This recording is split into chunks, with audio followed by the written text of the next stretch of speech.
எல்லோருக்கும் நமஸ்காரம்.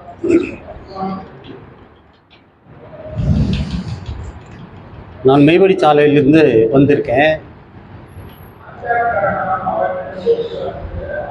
ஆரம்பத்திலிருந்தே மெய்வழி சாலை கிடையாது. நான் ஆந்திரா மாநிலத்தை சேர்ந்தவன். சொல்கிறதுக்கு முன்னாலே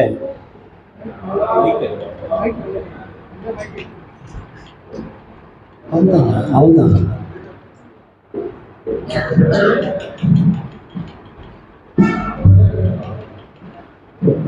ஓகே ஓகே ஓகே.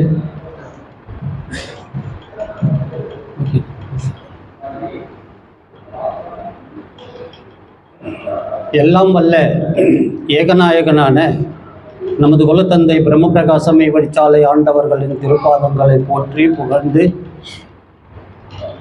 கோடானு கோடி நமஸ்காரங்களை தெரிவித்துக் கொள்கின்றேன். உலகத்திலேயே ஒரு அனந்தாதி தேவர்களுக்கு நிகரான ஒரு தலையை பார்க்க முடியாது அப்படின்றது இறைவனுடைய தீர்ப்பு.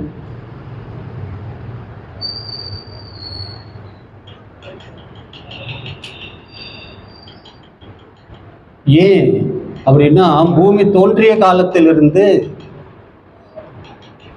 இந்த பூமியை படைத்த ஆதிமூல பரம்பொருளாகிய அந்த ஈசனை நேரில் கண்டவர்கள் யாரும் இல்லை. இல்லை என்ற தீர்ப்பு யார் சொல்றாங்கன்னா, திருமூலர் தன்னுடைய திருமந்திரத்தில் அவங்க சொல்றாங்க, மூவரும் 33 மற்றொழிந்த தேவரும் காணா சிவபெருமான். யாரும் மூவர் காணலை, 33 கோடி தேவர்களும் காணலை, மற்றொழிந்த தேவர்களும் அந்த ஆதிமூல பரம்பொருளை யாரும் பார்க்கல அப்படின்னு அவர் தீர்ப்பு சொல்றார். இப்போ மூவரில் ஒரு சிவபெருமான் இருக்கிறார்.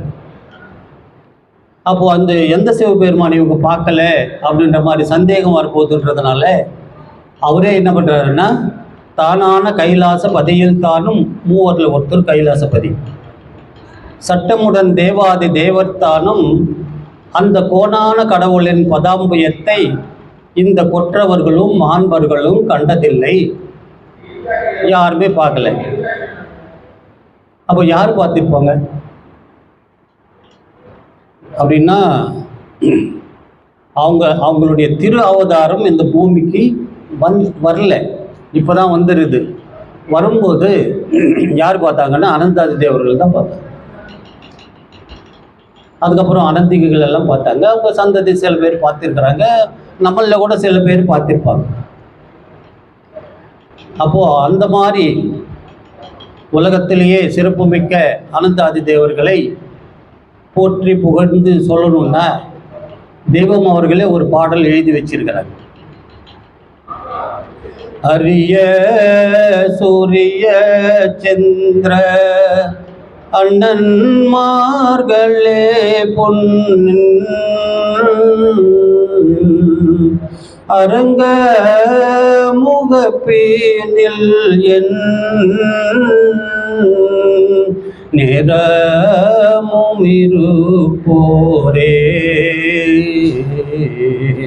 குறையாத பெருவாழ்வில் குருகூலதிபர்களே,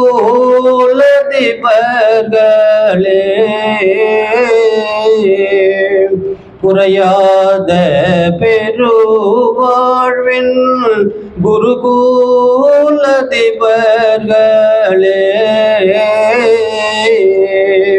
கொண்டல் வண்ணன் கண்டோரே கோடி நமஸ்காரம். ஒரு அனந்தருக்கு கொண்டல் வண்ணனை கண்டவரே அவங்களுக்கு கோடி நமஸ்காரம் சொல்லலாம்ன்றது தெய்வ தேர்வுக்கூடத்தில் தெய்வம் அவர்களே இந்த பாடலை எழுதி வச்சிருக்கிறாங்க. அந்த மாதிரி சிறப்புமிக்க அனந்தாதி தேவர்களுக்கு கோடானு கோடி நமஸ்காரங்களை தெரிவித்துக் கொள்கிறேன். என் பேர் சாலை ராஜேந்திர ராஜு. நான் ஏற்கனவே சொன்ன மாதிரி ஆந்திர மாநிலத்திலிருந்து இங்கே வந்திருக்கிறேன். அப்போது வரும்போது எனக்கு இந்த தமிழ் தெரியாது, கையில் எடுத்துக்கிறேன்.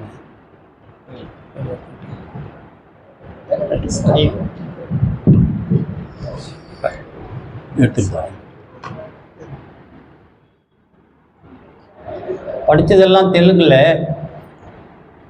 வேலை கிடச்சிது சென்னையில் போஸ்ட் ஆஃபீஸில். போஸ்ட் ஆஃபீஸுன்றதுனால எனக்கு வேலை பிரச்சனை இல்லை. எந்த மொழி தமிழ் தான் படிக்கணுன்ற மாதிரி அவசியம் இல்லாமல் நான் அங்கே வேலை செஞ்சேன். சின்ன வயசுலேருந்தே கடவுள் யார், அவரை பார்க்கணும் அப்படின்ற மாதிரி ஒரு ஆர்வம் இருந்த காரணத்தினால அந்த சென்னைக்கு வந்த பிறகு யாராவது குரு கிடைச்சா தான் கடவுளை பார்க்க முடியுன்ற மாதிரி தகவல் எங்கள் பெரியப்பா மூலமாக தெரிஞ்சுட்டு வந்தேன்.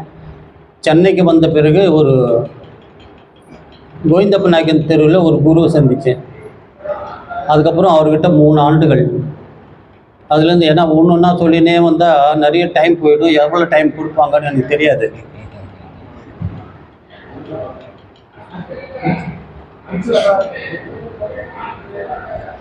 அதனால் அதுக்கப்புறம் அவர் 3 வருஷம் அவர்கிட்ட இருந்து கடவுளை காமிங்க போனால், இல்லை நீங்கள் அப்படியே அந்த தியானமெல்லாம் பண்ணின்னு இருங்க, எல்லாம் வரும்னா.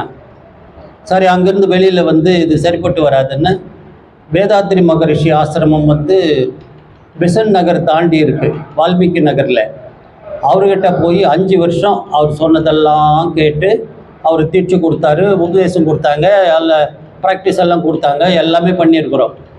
அது அந்த பக்கம் போயிட்டு வந்தவங்களுக்கு கொஞ்சம் தெரியும். அதில் காயக்கல்ப பயிற்சின்னு ஒன்று கற்றுக் கொடுப்பாங்க. அந்த காயக்கல்ப பயிற்சியில் தான் ரொம்ப கஷ்டமாக போச்சு, வெளியில் வந்ததுக்கு காரணம் அது. மற்றதெல்லாம் நல்லா தான் இருக்குது.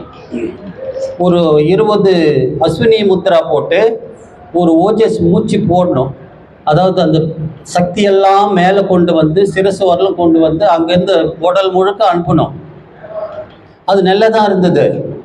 அப்போ போக போக மேலே இழுத்து வச்சு சிரசு வரலும் கொண்டு வர முடிஞ்சது, அது கீழே போக மாட்டேங்குது. நீ சாந்திக்கு வந்துடுன்றான். எனக்கு கற்றுக் கொடுத்த மாஸ்டர் ஆதிமூலமையான்னு பேர். அது கற்றுக் கொடுப்பாங்க தான், சாந்தி நிலைன்றது மூலாதாரத்துக்கு வர்றதுன்னு கற்றுக் கொடுப்பாங்க. அது இறங்க மாட்டேன். நான் என்ன பண்ணுவேன், ஒரு நாள் முழுக்க தலைவலியாக இருக்கும். சார் இது ஏன் ஆயிரக்கணக்கான பேருக்கு நாங்கள் ட்ரைனிங் தரோம், நீங்கள் மட்டும்தான் இது மாதிரி சொல்கிறீங்க. நான் வேணும்னு நான் சொல்கிறேன், இறங்க மாட்டேன்தியா, என்ன பண்ண சொல்கிறேன்? ஆமாம், அப்போ சரியான பதில் சொல்லலை. அதுக்கு எல்லாம் பிறகு கேள்வி கேட்டேன். ஏப்பா கடவுளை காட்டுறதுன்னு தான் என்னை சபையில் சேர்த்தேன். 5வது வருஷம் போயின்னு இருக்குது. அப்போது சிவநிலை தியானம்னு கற்றுத்தராங்க. எக்ஸ்பீரியன்ஸ் எல்லாம் நல்லா தான் வருது, எந்த குறையும் கிடையாது, குறை சொல்ல முடியாது. ஏன்னா அந்த பக்கம் போயிட்டு வந்தவங்கெல்லாம் கூட இருப்பீங்க நீங்கள். மூலாதாரம், ஆக்னை, சகசிராரம், தோதசாந்த பெருவெளி, நவக்கிரகங்கள், அது சந்திரன் சூரியன் எல்லாம் போய் அதில் ஆகாயத்தில் பிரயாணம் பண்ணி பால்வெளி மண்டலம் போய் பால்வெளி மண்டலம்லாம் சுற்றி பார்த்துட்டு அதுக்கப்புறம் ஆகாயத்தில் பிரயாணம் பண்ணி சக்திகளும் சிவகளும் துரியம் துரியாதீதம் இருப்பு நிலை இயக்க நிலை அப்படின்றதெல்லாம் காட்டுவாங்கன்னு காட்ட மாட்டாங்க. கற்பனையில் நீங்கள் பார்த்துக்கணும்.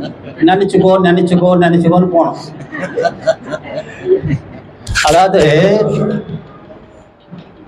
ஆக்னை சகசிராரம் வரலும் தான் உடம்புல, துவாதசாந்த பெருவெளியிலேருந்து நீங்கள் நினச்சிக்க வேண்டியதுதான்.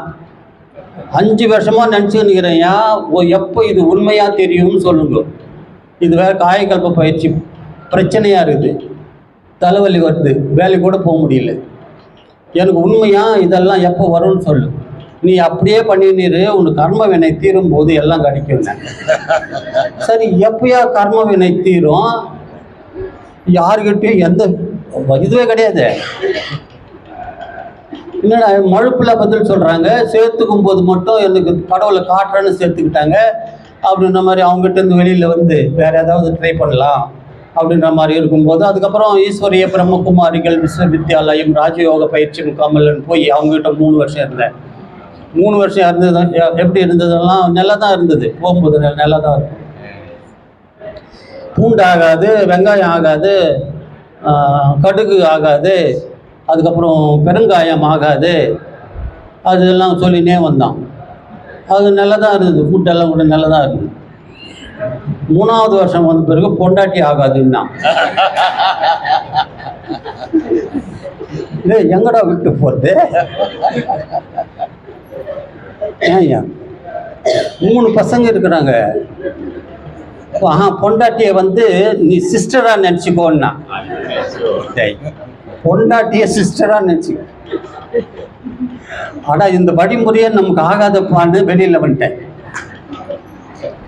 இல்லைடா, எங்கே போனாலும் நமக்கு இந்த மாதிரி தான் இருக்குது. எப்போ தான் கடவுளை பார்க்கறதுக்கு ஏதாவது நேர் வழி யாராவது காட்ட மாட்டாங்களா அப்படின்ற மாதிரி வெளியில் வந்துட்டு யாகவா முனிவர் அவர்கிட்ட சண்டை போட்ட ஒரு ஆள் நீலாங்கரையில் இருக்கிறாரு. அவங்ககிட்டெல்லாம் போயிருந்தேன். அதுக்கப்புறம் அவங்க இதெல்லாம் சரிப்பட்டு வராதுன்னு வந்துட்டு வெளியில். அதுக்கப்புறம் இந்த மூச்சு பயிற்சி எல்லாம் பண்ணுவாங்க. அது வடகரையிலேருந்து சிவானந்தரன் சொல்லி ஒருத்தர் கற்றுக் கொடுக்குறாரு. அதெல்லாம் கற்றுக்கிட்டு எது போனாலும் சரி நமக்கு சரியாக வரல. அதுக்கப்புறம் கல்கி பகவானே இந்த உலகத்துக்கு வந்துட்டாருன்னு போஸ்டர் எல்லாம் அடிச்சு ஒட்டி பெரிய அளவில் பண்ணாங்க. நேமம் பூந்தமல்லி தாண்டி போனோம், திருவள்ளூர் பாதையில் நேமம்னு ஒரு இடம் வரும். அந்த ஆளுக்கிட்ட போய் சேர்ந்தால் நல்லா தான் இருந்தார். அந்த ஆள் இந்த ஆந்திராக்காரன், நம்மால் போய் சொல்ல மாட்டான் போல இருக்குது. இந்த ஆளுக்கிட்ட கடவுளை நேரில் வந்துருக்கிறாரே பார்க்கலான்னா அந்த ஆள் காட்டவே மாட்டானுங்க. போய் அப்படியே அந்த படம் வச்சுருப்பாங்க, அந்த முறைச்சி பார்க்கணும், கண்ணாத்தாமல் பார்க்கணும். அவங்க இறங்கி வருவார். அவர் எங்கே இறங்கி வர்றாரு? ஒரு 5 நிமிஷம் ஆன உடனே கண்ணில் தண்ணி தான் வருது. கண் ஆற்றக்கூடாதுன்றான் வேற.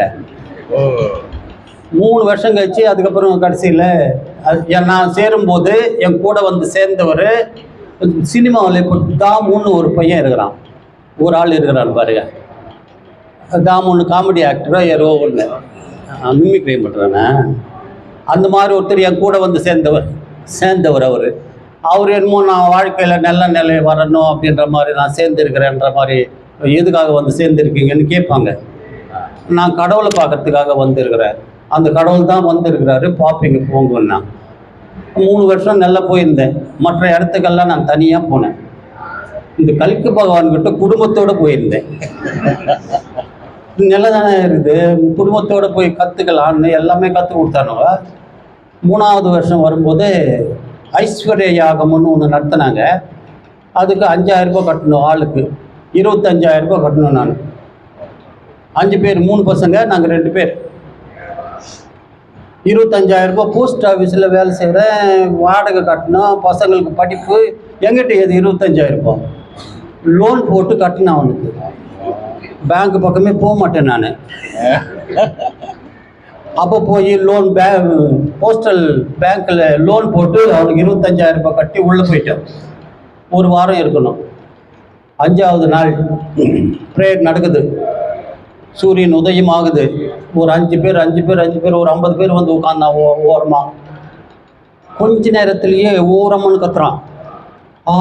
சூரிய பகவான் வந்து நம்ம கல்கி பகவானை பார்க்கறதுக்கு இந்த ஒன்டாம்பார் இந்த பனைமரம் இருந்தது அந்த ஓரமாக, அந்த பனைமரத்துக்கிட்ட வந்துட்டார் பாருண்டா. எல்லாம் வெளியில் வந்துட்டானுங்க. 3000 பேர் குதிக்கிறான், பகவான் பகவான் பகவான்னு குதிக்கிறான். என்னடா மக்குத்தனமாக இருக்குது, மூடபத்தனமாக இருக்குது, எப்படிடா பகவான் வந்துருக்கிறாரு பார்த்தா புத்து பார்த்தா கூட தெரியல. ஐயோ 3 வருஷமா பழக்கம் தானே. கூட்டத்தில் கண்டுபிடிக்கவே முடியாதுண்ணா. வந்துருக்குறாங்க, அவங்க எங்கே கத்தின்னு இருந்தாங்களோ தெரியாது. நான் ஓரமாக போய் அந்த ஆள் ஒரு ஆள் பழக்கமாக இருப்பாங்கல்ல, நோ இது ஆடுறத நிப்பாட்டு, உனக்கு சூரியன் நீங்கள் தெரியுதாண்ணா? தெரியலேன்னா. அப்போ ஏன்டா குதிக்கிற?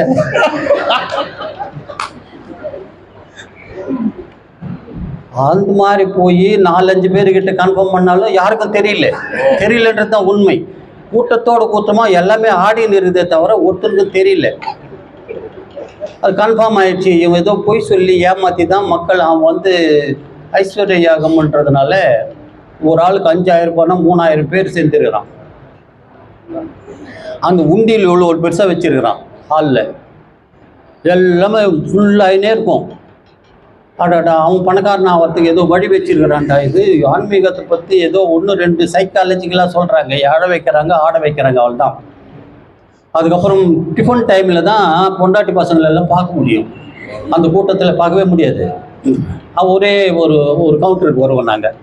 அங்கே வந்து என் பையனை கேட்டேன், உனக்கு சூரியன் நீங்கள் தெரியலப்பா.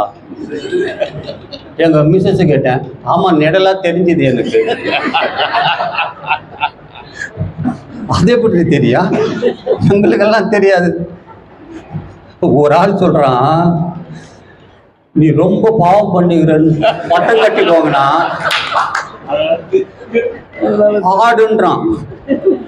ஏதாவது கேள்வி கேட்டீங்கன்னா எனக்கு தெரியலன்னு சொன்னீங்கன்னா நீ பாவம் பண்ணிக்கிற, அதனால தான் உனக்கு தெரியலன்னு பட்டம் கட்டிட்டு வரணுங்க, ஆடு ஆடுன்னா. அட போடா, இது நமக்கு ஆகாதுன்னு சொல்லி டிஃபன் அந்த கவுண்டரில் டிஃபன் சாப்பிட்டுட்டு வெளியில் போயிடலான்னு வந்துட்டோம். அந்த வாட்ச்மேன் விட மாட்டேன்னா அதுக்கப்புறம் நான் சொன்ன பேப்பர் கார்டு நல்லா வர சொல்லிடுவேன். நான் போஸ்ட் ஆஃபீஸில் ஒர்க் பண்ணுறேன், நேராக கோட்டைக்கே போவேன். முதலமைச்சரையே நான் நேராக போய் சந்திக்க முடியும். அதனால் என்ன சொல்கிற சொல்லு, என் வெளியில் விடலைன்னா பிரச்சனை உனக்கு தான், விட்டினா நீ நல்லா இருப்பேன். ஆஃபீஸ்லேருந்து ஒருத்தர் வந்து அவரை போக விட்டுருந்தான், வண்டி எடுத்துன்னு நான் வீட்டுக்கு வந்துட்டோம். அந்த சாமி பார்க்குறத அதோட க்ளோஸ் ஆகிடுச்சு. கல்கி பகவானே வேஸ்ட் ஆகிட்டார். வெளியில் வந்து நம்ம தலையெழுத்து இதுவில் தான் அந்த சாமியை பார்க்க முடியாது வெளியில் அப்படின்ற மாதிரி இருந்து, அதுக்கப்புறம் நானே கூட ட்ரை பண்ணேன். அந்த ஈஸ்வரிய அது இல்லை, ஜீவமுக்கிய வேதாந்த ரகசியம்னு ஒரு நூல் கிடச்சிது கைக்கு, அதை படித்து நானே சாமி பார்க்குறதுன்னு ட்ரை பண்ணேன். அதில் என்ன சொல்லியிருக்கிறாங்கன்னா, நாடி தத்துவம் எல்லாம் சொல்கிறாங்க. அதுக்கப்புறம் 5 நிமிஷத்துக்கு மேலே கும்பகத்தில் நம்ம இருக்க முடிஞ்சால் பூமியிலேருந்து உடம்பு மேலே வந்துடும். அப்படியே மேலே கொண்டு போய் அப்படியே போய் சேர்ந்துடுறது கடவுள்கிட்ட அப்படின்ற மாதிரி முடிவெடுத்து தான் பண்ணி நின்றேன். 1.5 நிமிஷம் 2 நிமிஷத்துக்கு மூச்சு பிடிக்கிறதுக்குள்ள எல்லா பசங்கள்லாம் தூங்கி நிற்பாங்க. நான் பாட்டில் யோகா பண்ணி நிற்பேன் ரூமில். கண்ணெல்லாம் எரியுது, காலெல்லாம் எரியும், உடம்பெல்லாம் என் உடம்பை தொடவே முடியாது ஒருத்தர் கூட. என்னடா அனல் அடிக்குதுன்னு அந்த மாதிரியெல்லாம் ப்ராக்டிஸ் பண்ணி உடம்பெல்லாம் கட்டியாக வந்துடுச்சு. நான் 7 வேல்ஸில் 7 கிணறு நான் இருந்தது, பக்கத்தில் ஸ்டான்லி ஹாஸ்பிட்டலு, அங்கே போயிருந்தேன். அங்கே போனால், சார் ஜுரம் சார், குளிர் ஜுரம் வருது சார், இந்த மாதிரி கட்டியாக வந்துடுச்சு சார் உடம்பெல்லாம். ஏன் இந்த மாதிரி வந்தது? எனக்கு தெரியாது சார், நான் மூச்சு பிடிச்சேன், இந்த மாதிரி ஆயிடுச்சு. நான் சொல்ல முடியும் அவங்ககிட்ட? அது சொல்லாமல் தெரியல சார், நீங்கள் தான் மருந்து கொடுக்கணும். அப்படி தொட்டு பார்த்துட்டு எல்லாருக்கும் மருந்து கொடுத்து அனுப்பிச்சிட்டா, என்னை மட்டும் நிற்க வச்சுக்கிட்டான். இன்னையா அப்படின்னு பார்த்தா உனக்கு ஸ்பெஷல் டாக்டர் வராரு, பார்ப்பாரு. அதுக்கு 11:30 மணி, எல்லாம் போட்டு சுட்டெல்லாம் போட்டுக்கணும். நிறைய பேர் வந்தாங்க, லேடிஸு ஜென்ட்ஸ் எல்லாம் வந்து தொட்டு பார்த்து அமைக்கு பார்த்து, ஏன் இந்த மாதிரி ஆச்சுன்னா அவன் எழுதின்னு போகிறான். அடாடா, நம்மளை டெமோ பீஸ் ஆகிட்டானுங்களா?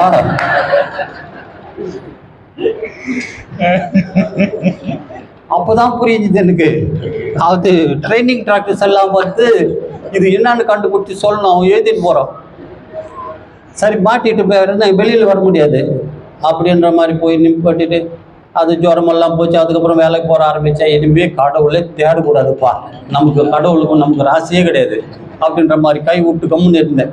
அப்போ சும்மா இருக்கிற நேரத்தில் தான் 20 வயசுலேருந்து தொடங்கி கடவுளை பார்க்க ஆரம்பித்து ஒரு குருக்கிட்ட போய் 9 குருக்கிட்ட போய் ஒருத்தனுக்கும் ஒன்றும் தெரியலன்றது புரிஞ்சுக்கிட்டு சும்மா இருந்த வீட்டில். அப்போ தான் இங்கேருந்து ஒருத்தர், சாலையிலேருந்து ஒருத்தர் அறிமுகமாகறாரு. 50வது வருஷம். எனக்கு 20 வருஷத்துல தொடங்கி எனக்கு 50 வயசாயிடுச்சு. அதில் அவர் சொன்னார், நம்ம துரிவாசகானந்தருடைய பையன் சேகரவேல் அவர் பேர். இப்போ இருக்கார், எல்லாருக்கும் தெரியும், இங்கே இருக்கிறவங்களுக்கு கூட நிறைய பேருக்கு தெரியும். அவர் மூலமாக தான் சாலைக்கு வரேன். அங்கே இதெல்லாம் ஒன்றும் யாருக்கும் தெரியாது சார், சும்மா காசு கொடுங்கிறதுக்காக சொல்லுவாங்க. இறைவனே வந்திருக்கிறாரு, நீங்கள் வாங்கினாரு.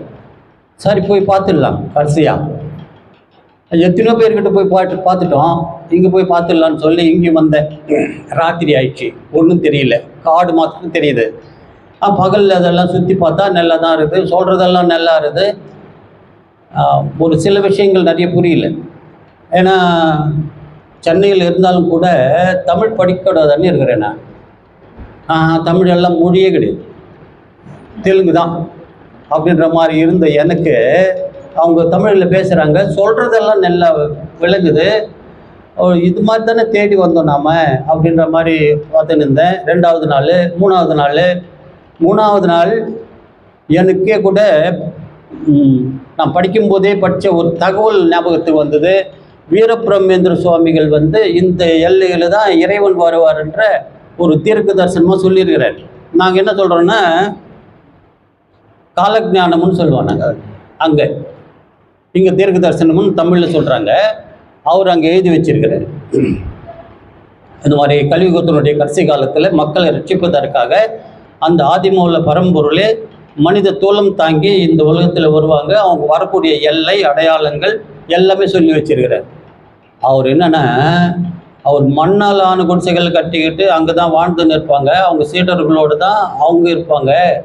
ஒரு குளக்கரையில் தான் அவருடைய ஆசிரமம் இருக்கும்.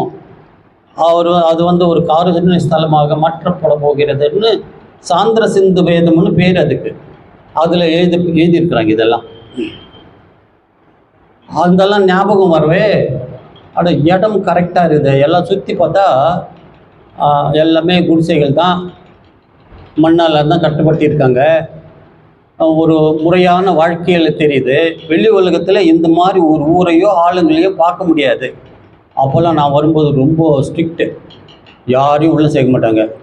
யார் நீ எதுக்கு வர போயிட்டுன்னுவான். அப்படி இருந்தது. அதுக்கப்புறம் சேகர்வேல் அண்ணன் பக்கத்தில் இருக்கிறாரு. போயிட்டு 3 நாள் இருந்துட்டு நான் வெளியில் போயிட்டோம், சென்னைக்கே போயிட்டோம். அதுக்கப்புறம் எங்கள் வீட்டில் எல்லாம் உட்கார வச்சுக்கின்னு நான் ஒரு திருச்சி பக்கத்தில் புதுக்கோட்டை மாவட்டத்தில் மெய்வெடிச்சாலை என்ற ஒரு இடத்துல இறைவன் வந்திருக்கிறாரு அப்படின்ற மாதிரி என் பொட்டாட்டி பிள்ளைகிட்ட எல்லாம் பேசுகிறேன். லோக்கலில் இருக்கிற சாமியாரெல்லாம் விட்டு போட்டு இப்போ புதுக்கோட்டைக்கு போயிட்டியா? இங்கே தான் சுற்றி நின்ற, இப்போ வெளி வேற போற ஆரம்பிச்சுட்டியா? அவ்வளோதான், இந்த குடும்பத்துக்கு இவனுக்கு ஆகாது, என் தலையெழுத்து எப்படியோ இருக்க போட்டோம், நீ பாட்டில் எங்கேயாவது சாமியாராகி போயிடு அப்படின்ற மாதிரி விருப்பம் சொன்னாங்க. என்னடா இது, பொய்யனுங்கிட்டலாம் போகும்போதெல்லாம் வந்தவங்க உண்மையாக ஒரு இடத்த கண்டுபிடிச்சிருக்கிறோம் வாமான்னா, இல்லை நான் வர மாட்டேன்றேன். அதுக்கப்புறம் கொஞ்சம் கொஞ்சமாக வந்தேன். இங்கே படிக்கிறது ஒன்றும் புரியல. என்ன புரிஞ்சுதுன்னா, வீரபிரமேந்திர சுவாமிகள் சொல்லியிருக்கிறார். கைவாரி தாத்தா இந்த எல்லையை பற்றி சொல்லியிருக்கிறார். தெலுங்கில் தான் எழுதி வச்சிருக்கிறாங்க அவங்க கூட. அவர் சரியாக சொல்கிறார். தெலுங்கு யாருக்கு அது புரியுமா? சொன்னால் புரியுமா? இருக்காது, அண்ணாவுக்கு புரியும். அது ఎదుగు చూడరు, 2 சொல்கிறேன். ధనపతి దేశమున దైవయోగము చేత ముగలాయ వంశమున మేటి ప్రభువు జననమై జగమెల్ల ఏకచక్రంబుగా పాలించనున్నారు ప్రజలనెల్ల. அதாவது தனபதி தேசத்திலிருந்து தான் இறைவன் வருவாருன்னு அது எழுதி வச்சிருக்கிறாரு. 1000 ஆண்டுகளுக்கு முன்னாலே. வீரபிரமேந்திர சுவாமிகள் சொன்னது 600 ஆண்டுகளுக்கு முன்னால் சொல்லியிருக்கிறாரு. அதுக்கு முன்னால் தான் கைவாரி தாத்தாய தீர்க்க தரிசனம் எழுதி வச்சிருக்கிறார். அப்போ தனபதி தேசம்ன்றது புரியல, அந்த நாட்டிலேருந்து தான் அவர் வருவார் அப்படின்ற மாதிரி சொல்லியிருக்கிறாங்க. தனபதி அப்படின்றத அன்னைக்கு சொன்னார் அவர். இங்கே பார்த்தா அந்த திங்களூர் பக்கத்தில் காசுக்காரன் பாளையம், காசு வச்சிருக்கிறவரு காசுக்காரன், பணம் வச்சிருக்கிறவர் தனபதின்னு அப்போ சொல்லியிருக்கிறாரு. இந்த காசுக்காரன் பாளையத்திலிருந்து தான் இங்கே இறைவன் வந்திருக்கிறாருன்னு சேகர்வேலன் சொன்னாங்க. அவங்க அம்மா லட்சுமி அனந்தகி அவங்கெல்லாம் ரொம்ப அன்பாக பார்த்துக்கிட்டாங்க. இதில் விளக்கமெல்லாம் சொல்லி அப்போது அந்த தீர்க்க தரிசனம் கூட கரெக்டு. எனக்கு புரிஞ்சுது என்ன, அவங்க சொல்கிறது கரெக்டாக இருக்குது, இங்கே நம்ம போகிற பாதை நல்லா இருக்குது, சொல்கிறதெல்லாம் நல்லா இருக்குது, சரி இனிமே இதை தான் ஃபாலோ பண்ணணும் அப்படின்னு நினச்சி இந்த மாதிரி அண்ணாங்கள்லாம் நிறைய பேர் இருந்தாங்க. இந்த மாதிரி நான் இது பிடிச்சிருக்குது, நான் எனக்கு இந்த மாதிரி ஆகிறதுக்கு எனக்கு ஏதாவது பண்ணுங்க. என்ன பண்ண சொல்கிறேன்? நோ, இந்த உபதேசம் அதெல்லாம் சொல்கிறாங்க இல்லைன்னா ஒரு அனந்தர் அடிக்கவே வந்துட்டார். எந்த ஊரியா நீ, எங்கேருந்தியா வர, யார் ஒன்று கூட்டுன்னு வந்தது, ஒழுங்காக ஓடி போயிடு, இங்கே அதெல்லாம் ஒன்றும் கிடையாது அப்படின்னாரு. அப்போ தாடி வச்சுருந்தாரு, அவர் வைத்தியர்னு சொல்லியிருந்தாங்க. அப்போ எனக்கு ஞாபகம் இல்லை. அதுக்கப்புறம் இவர் சேகர்வேலன் சொன்னார், அதெல்லாம் ஒன்றும் வேணாம், இறைவனை நம்பினாலே உனக்கு எல்லாமே கிடைக்கும் அப்படின்னு சொல்லி அனுப்பிச்சார். நான் போகிற இடத்துலலாம் எனக்கு கூப்பிட்டு வச்சு உட்கார வச்சு தீட்சை கொடுத்தாங்க, ஒரு ப்ராக்டிஸ் கொடுத்தாங்க, ஒரு ட்ரைனிங் கொடுத்தாங்க. இது மாதிரி பண்ணு, அந்த மாதிரி பண்ணு, இதெல்லாம் வரும்னு. ஒன்றும் பண்ணாமல் என்ன வரும்னு புரியல. நீ ஒன்றும் பண்ணவானா, நீ நம்பு, உனக்கு எல்லாமே கிடைக்கும்னா புரியவே இல்லை. ஒன்றும் பண்ணாமல் சோறு கூட கிடைக்காத, இது எப்படி எல்லாம் வரும், முக்தி எல்லாம் வரும், எப்படி வரும்? ஒன்றும் புரியல. யாராவது கேட்டாலும் கோபப்படுறாங்க, ரொம்ப கோபப்படுறாங்க. அதெல்லாம் ஒன்றும் கிடையாது, எவனோ உன்னை சுற்றி விட்டுருறான், நீ ஓடி போயிடு. சரிப்பா, சரி, இடம் கண்டுபிடிச்சோம், நெல் தான். அது புரியாமலேயே 3 வருஷம் வந்து நின்று 3 வருஷம் தொடர்ச்சியாக வருவேன். சேகர்வேலனை கூட வருவேன், இங்கே 2-3 நாள் தங்குவோம், அதுக்கப்புறம் போவோம். அதுக்கப்புறம் தான் வேதம் படித்தாலாவது ஓரளவுக்கு புரியுமே அப்படின்ற மாதிரி தமிழ் கற்றுக்க ஆரம்பித்தேன். ஒரு வாத்தியாரை பிடிச்சி, ஐயா எனக்கு தமிழ் கற்றுக் கொடு. 50 வயசில் தமிழ் கற்றுக்க என்ன பண்ண போகிற, போயிட்டேன். இல்லை தலைவரை, வேத நூல் படிக்கணும். தமிழில் என்ன வேதம் இருக்குதுப்பா, இறைவனே வந்து எழுதி கொடுத்துருக்கிறாரு, வேதம் இருக்குது, படிக்கிறதுக்கு எனக்கு தமிழ் கற்றுக் கொடுறவா எழுதி கொடுத்தாரு. சாயந்தரமே போட்டு எழுதி காட்டிட்டு காங்காச்சானா போகலான்னாரு. 2 டவுட் இருக்குது, கிளியர் பண்ணிட்டு போகலான்னு தலைவர். இல்லை என்ன டவுட் உனக்கு? ஒன்றும் இல்லை, உயிர் அந்த எழுத்து ஒற்றுமை இருக்குது. ஈன்னு எழுதுகிற இடத்துல ஒற்றுமை இல்லை 2 எழுத்துக்கும். நீ ஈன்னு போடு, கீழே ஒரு சுற்றி விடு, ஈன்னு சொல்கிறேன். 2 கோடு போட்டு புள்ளி வச்சு ஈன்னு சொல்கிறேன். எதுக்குன்னு சொல்லு. ஏன் மாற்றமாக தெரியுது? அப்புறம் அவருக்கு தெரியாதுன்றது எனக்கு தெரியாது, அவர் அப்புறம் அப்படின்றாரு. இன்னும் ஒன்றே ஒரு டவுட்டு, கேளு. அவ்வொன்று போட்டிருக்கிற 2 எழுத்துக்களை போட்டு விட்டு ஒரே சவுண்டில் சொல்கிறீங்களே, எதுக்குன்னு சொல்லு. உனக்கெல்லாம் தமிழ் கற்றுக் கொடுக்க முடியாது, நீ போடியா, போடியா.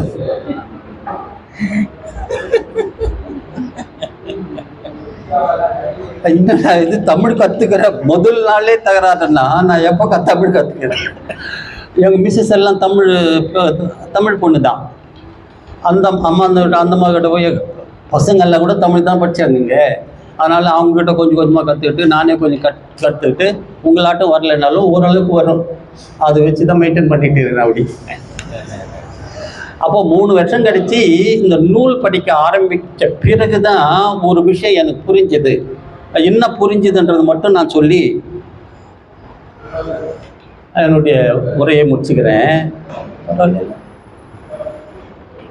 அது படிச்சுட்டே வரும்போது இறைவன் அடையறதுக்கு முன்னோர்கள் கூட 2 பாதைகளை வகுத்து கொடுத்துருக்குறாங்க நமக்கு. அதுக்கு பாதைகளுக்கு சான்ஸ்கிரிட்டில் என்ன சொல்லுவாங்கன்னா, ஒன்று மர்க்கட்ட ஞானம், மார்ஜால ஞானம்னு சொல்லுவாங்க. மர்க்கட்டம்னா குரங்கு, மார்ஜாலம்னா பூனை. குரங்கு குட்டி, பூனை குட்டி. இப்போது மர்க்கட்ட ஞானம்ன்றது குருநாதரை சந்தித்து அவர் மெய்குருவாக இருக்கணும், அவர்கிட்ட உடல் பொருளாவை தத்தம் பண்ணி உபதேசம் பெற்று அந்த உபதேசத்தில் 12 ஆண்டுகள் தவம் பண்ணி யமன்பதி எல்லை கடந்து சிவநிலைக்கு போய் சேர்றது. இன்னொன்று, அந்த மாதிரி வாய்ப்பு எனக்கு அடையல. குருநாதர் அந்த மாதிரி கட்சிருக்கிறாரு, அவர்கிட்ட போய் சரணடைந்து அவருடைய கருணையினால் அவர் தவத்தை கொடுத்து நம்மளை காப்பாற்றுற ஒரு செயல். இதுக்கு சரணாகதி தத்துவம்னு பேர். இன்னொன்றுக்கு நாமளே ட்ரை பண்ணி மர்க்கட்ட ஞானம், மார்ஜால ஞானம்னா பூனைக்குட்டி. இப்போ குட்டிக்கு பொறுப்பு இல்லைங்க, பூனைக்கிட்ட வரும்போது அம்மாவுக்கு தான் ரொம்ப பொறுப்பாக எடுத்து அந்த பசங்களெல்லாம் நல்லா காப்பாற்றி விடுவாங்க. குரங்கு அந்த மாதிரி பண்ணாது. குரங்கு தான், குட்டி தான் பிடிச்சிக்கணும் தாயை. அது ஏதாவது தப்பு பண்ணால் கூட விட்டுட்டு போயிடும். அந்த மாதிரி ஒரு முறையும், சரணடைஞ்சிட்டா குருநாதருடைய எல்லா வல்லபங்களையும் கொடுத்து நம்மளை மேல்நிலைக்கு கொண்டு போகிறதுக்கான இன்னொரு பாதையும் பெரியோர்களால் வகுக்கப்பட்டிருக்குது ஏற்கனவே. அதில் ஒரு முறை இப்போ சில வரல. ஏன்னா 100 ஆண்டுகளுக்கு இந்த பக்கம் மெய்ஞானிகளுடைய வருகை தெய்வம் வந்த பிறகு இந்த பூமிக்கு இல்லை, வரல, யாரும் வரல. வள்ளல் பிரானோட முடிஞ்சு போச்சு. அதுக்கப்புறம் தெய்வம் தான் வராங்க. அப்போ படித்தா நமக்கே ஓரளவுக்கு புரியும். அந்த திருவாக்கியம் மட்டும் சொல்கிறேன். பிரம்ம பிரகாசமை வடிச்சாலை ஆண்டவர்கள் திருவாக்கியம். உடல் பொருளாவி தங்கள் ஆசானுக்கே தத்தம் செய்துவிட்டு அவர்கள் பின்னே உடலும் உயிரும் போல தொடர்ந்து சென்று 9 அல்லது 10 வருடங்கள் ஆன பின்னர் சுவாசமானது ஒடுங்கி உள்ளடங்கும். இப்படி சுவாசமானது ஒடுங்கி உள்ளடங்கிய நிலையில் 3 ஆண்டுகள் ஓடினால் தோதசாந்த பெருவெளியை அவர்கள் அடைவார்கள். அதன் பின் ஒன்றன் பின் ஒன்றாக 3 இருட்கடல்கள் இருக்கின்றன. அவற்றை ஊடுருவி சென்றால் வெளிச்சக்காலை எய்துவார்கள். அந்த வெளிச்சக்காலை என்றது தான் கோடி சூரிய பிரகாசமான சிவன் பதி எல்லை. அந்த 3 இருட்கடல்கள் தான் யமன் இருக்கின்ற எல்லை. யமனை தாண்டாம சிவன்கிட்ட போகவே முடியாதுன்றது இந்த திருவாக்கியத்தின் மூலமாக நம்ம தெரிஞ்சுக்க வேண்டிய ஒரு விஷயம். 9 வருஷத்துல தான் மூச்சு அடங்கும். மூச்சு அடக்கிறதுக்கு நிறைய ட்ரைனிங் கொடுத்துன்னு இருக்காங்க இப்போ வெளியில்.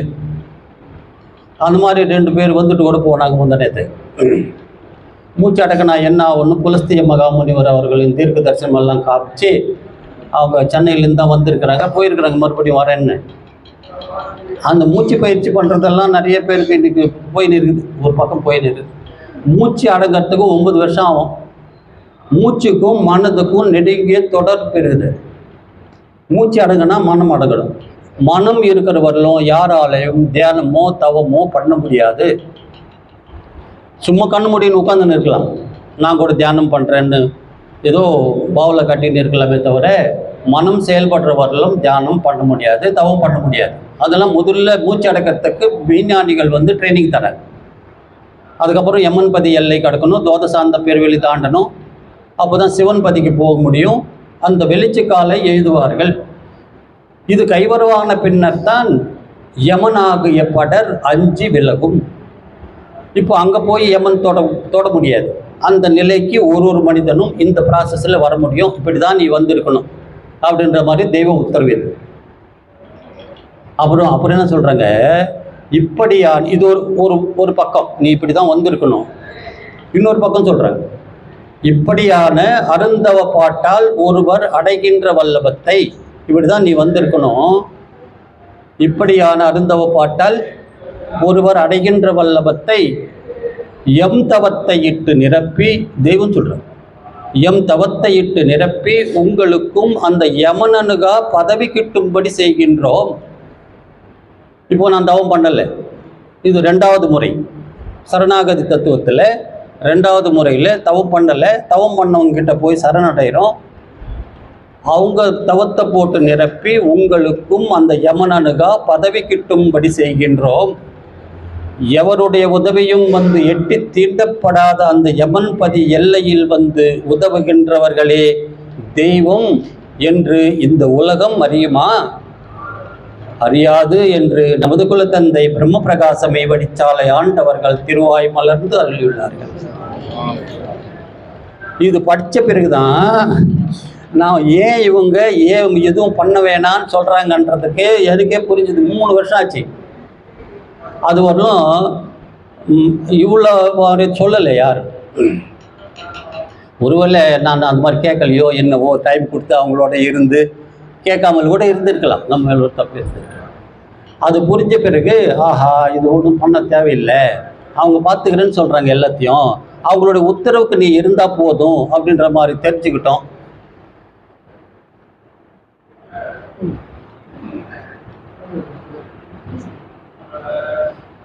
இப்போது அது கொடுக்குறாங்க. ஏதாவது ஒரு ஃபாலோ பண்ணோன்னா நம்ம புத்தி என்ன போகும்னா, மனுஷனுக்கு நார்மலான குணம் என்ன, நான் இது பண்ணுறேன், எனக்கு என்ன கிடைக்கும்? இந்த ஒரு வேலை செஞ்சால் கூட அந்த வேலை நான் செய்கிறேன், என்ன கொடுப்பேன் அப்படின்ற மாதிரி கேட்குறது தான் நார்மலான மனிதனுடைய குணம். அப்படி தான் தெய்வம் சொல்கிறாங்க, பிரம்ம பிரகாசமே வெடிச்சாலை ஆண்டவர்கள் திருவாக்கி.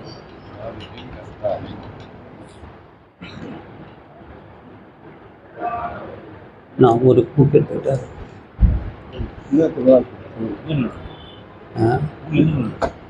போடா இது போர் வந்துடுச்சு, எடுத்து உன்ன வருதுண்ணா.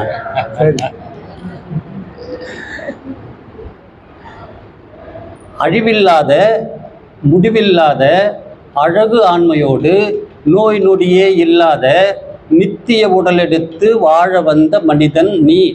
அதை இவன் தெய்வம் சொல்கிறாங்க, இந்த மாதிரி 5 வல்லபங்களை பெற்று வாழ்கிறதுக்கு தான் நீ வந்திருக்கிற. அழிவில்லாத, இது அழியக்கூடியது. இந்த தேகம், நம்ம கொடுக்கப்பட்ட தேகம் அழியக்கூடியது. அழிவில்லாத முடிவில்லாத, இதுக்கு முடிவு வந்துடும். அவங்க தரக்கூடிய தேகத்துக்கு முடிவு வராது. அழகு ஆண்மையோடு, குழந்தையா இருக்கும்போது அழகாக இருந்ததா இதெல்லாம் தெரியாது. அது இப்போ அழகும் கிடையாது, ஆண்மையும் கிடையாது. நோய் நொடியே இல்லாத, எல்லாத்துக்கும் உடல் கொள்ளை இருக்குது, மெயின்டைன் பண்ணின்னு போயின்னு இருக்கிறோம். ஆனால் அவங்க கொடுக்குற தேகத்துக்கு நோய் நொடியே இல்லாத நித்திய உடல் எடுத்து, இது அநித்திய உடல், நீ நித்திய உடல் ஒன்று எடுக்கணும், அதுக்கு இறைவனுடைய உதவி வேணும். உடல் எடுத்து வாழ வந்த மனிதன் நீ. நம்ம எதுக்கு வந்திருக்கிறோன்ற மாதிரி டிக்ளேர் பண்ணிட்டாங்க.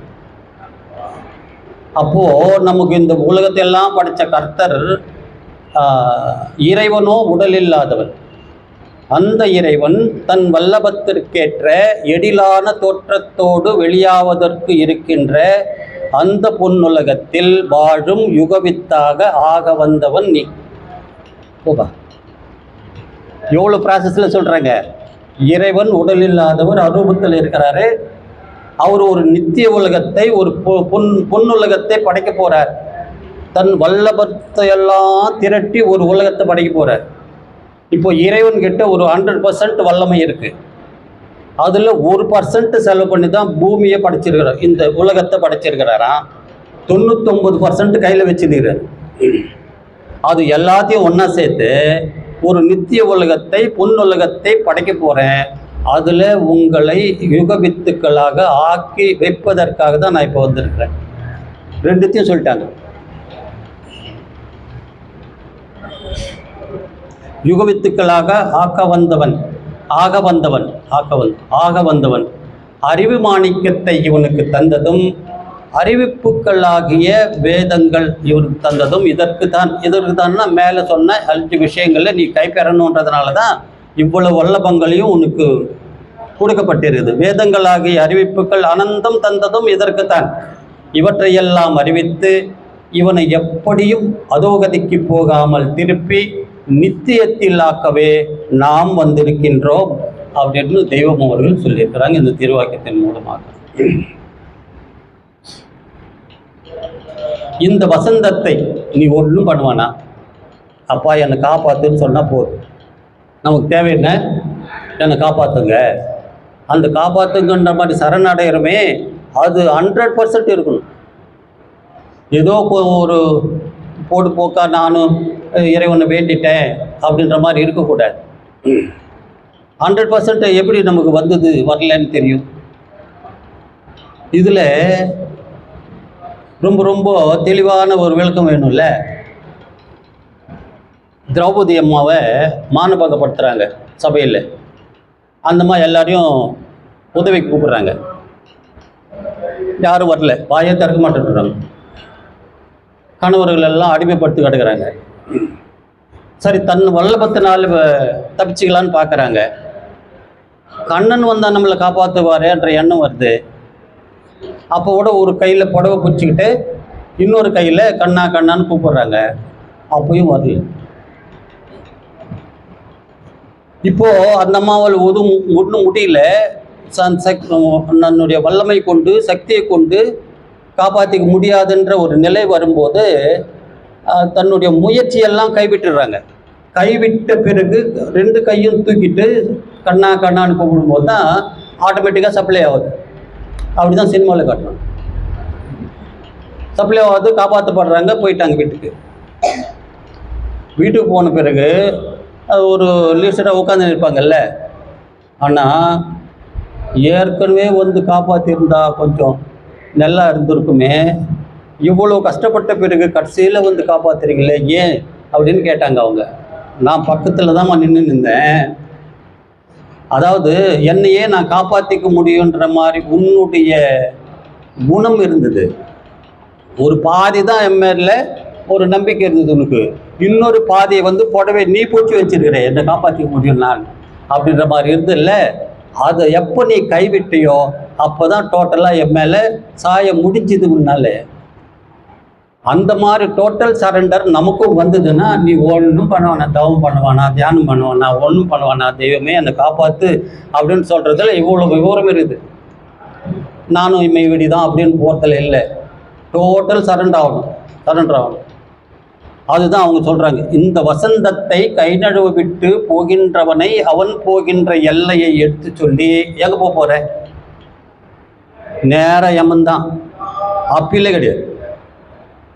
அவன் போகின்ற எல்லையை எடுத்து சொல்லி கடைசியாக இவனை கட்டி அழுது விடுவோம் என்று நினைக்கின்றோம். அப்போ போயா இது மேலே ஒன்றும் சொல்ல முடியாது. இது நியாயம் தானே?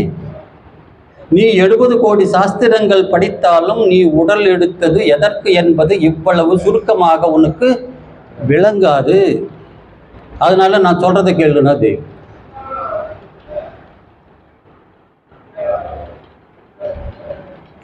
எல்லாம் வேதாந்த சாஸ்திரங்கள், ஆகமங்கள், உபநிடதங்கள், அவற்றினது வியாக்கியானங்கள், எல்லாவற்றினது எசன்ஸ் தலை இதுதான். போடு முத்திரை. இதை எடுத்து பிறரிடம் பேசுங்கள் என்று உத்தரவிட்ட பின் தொடர்ந்து ஆண்டவர்கள். இவ்வளவு சொல்லி இருக்கிறேன், ஏன் உங்களுக்கு புரியல? பாட்டையா வந்து தெய்வத்துக்கிட்ட ஒரு வார்த்தை பேசுவாங்களான்னு பின்னாலேயே போய் நிற்பாங்களாம். அந்த மாதிரி ஒரு வார்த்தை எப்போவாவது ஒரு வார்த்தை சொல்லுவாங்க. ஆனால் நான் சங்கமாக சொல்லியிருக்கிறேன், ஆனாலும் உனக்கு புரிய மாட்டேந்த ஏன் அப்படின்ற மாதிரி அதுக்கெல்லாம் சொல்கிறாங்க இவங்க. உன் தேகாதி அந்தத்திலும் அனித்தியமே கப்பி பிடித்திருக்கிறது. நீ பார்ப்பது, கேட்பது, அனுபவிப்பது, புழங்குவது எல்லாம் அனித்தியமாகவே தான் இருக்கிறது.